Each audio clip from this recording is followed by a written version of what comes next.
Bongkar tanaman buncis yang udah nggak produktif lagi. Hai, assalamualaikum teman-teman. Ketemu lagi di video saya. Ikutin kegiatan kita hari ini ya teman-teman. Hari ini aku mau bongkar tanaman buncis ini ya teman-teman. Karena dia udah mulai nggak bagus buahnya dan daunnya juga udah mulai kuning-kuning ya teman-teman. Nah, sebelum kita bongkar, terlebih dahulu kita panenin sisa-sisa dari buahnya ya. Nah, setelah kita panenin, lanjut kita bongkar deh teman-teman. Dan ini aku mau langsung potong-potong aja batangnya ya teman-teman.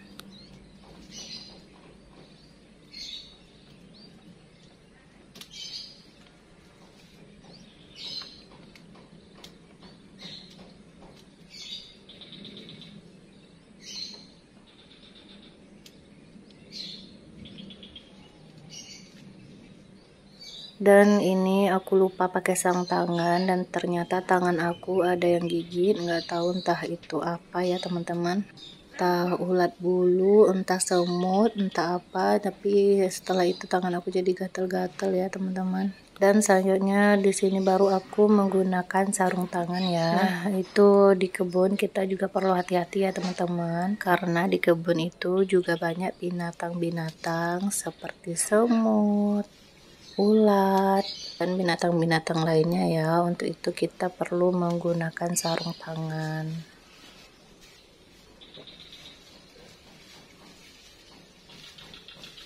Nah, tanaman buncis ini adalah tanaman semusim ya teman-teman. Setelah dia berbunga, berbuah, dan setelah masa produktifnya habis, biasanya itu dia akan mati ya. Nah, ciri-ciri dari masa produktifnya habis itu daunnya udah mulai menguning, kemudian buahnya udah mulai nggak bagus ya teman-teman, seperti buah yang pertama. Nah, itu tandanya masa produktifnya udah habis. Jadi kita perlu menanam kembali tanaman yang baru. Dan di sini untuk sampahnya tidak aku buang ya teman-teman, tetapi aku masukkan ke dalam planter bag. Dan ini nanti bisa kita jadikan sebagai kompos ya, yang berguna untuk pupuk bagi tanaman kita. Nah, kompos ini nantinya aku siram dengan air cucian beras setiap harinya ya teman-teman.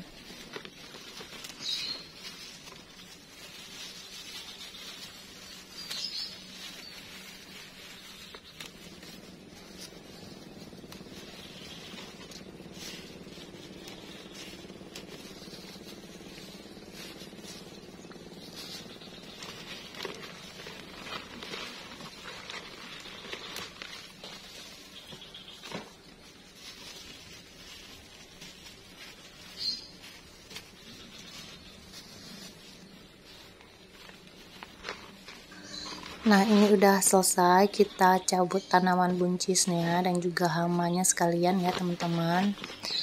Dan lanjut di sini aku mau perbaiki dulu ajir tanamannya, karena ini kemarin sempat mereng-mereng karena tertiup angin kencang ya.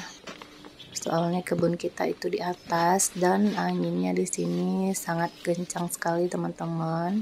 Nah, untung kita pakai besi yang kokoh ini ya teman-teman.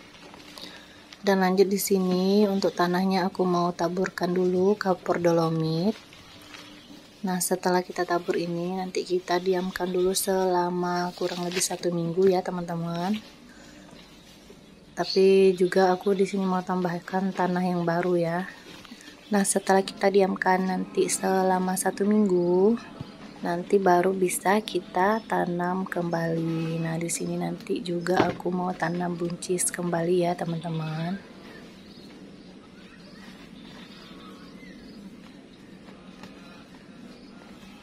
Dan ini juga aku tambahin lagi kapur dolomitnya karena tadi aku nambahin tanah yang baru ya.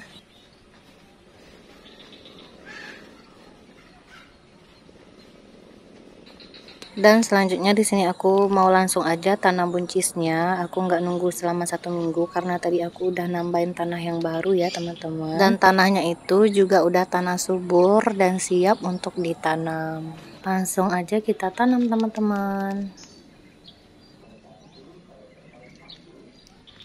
Untuk tanaman buncis, kacang panjang, dan juga semangka itu aku langsung aja nanamnya ke medianya ya teman-teman. Enggak aku semai terlebih dahulu karena tanaman itu dia cepat besarnya ya, jadi nggak perlu kita semai-semai seperti tanaman cabai atau tanaman sawi. Nah itu dia lumayan lama besarnya, jadi kalau untuk tanaman cabai dan sawi itu aku semai dulu ke pot kecil, nanti baru kalau udah besar dia kita pindahin ke pot yang besar.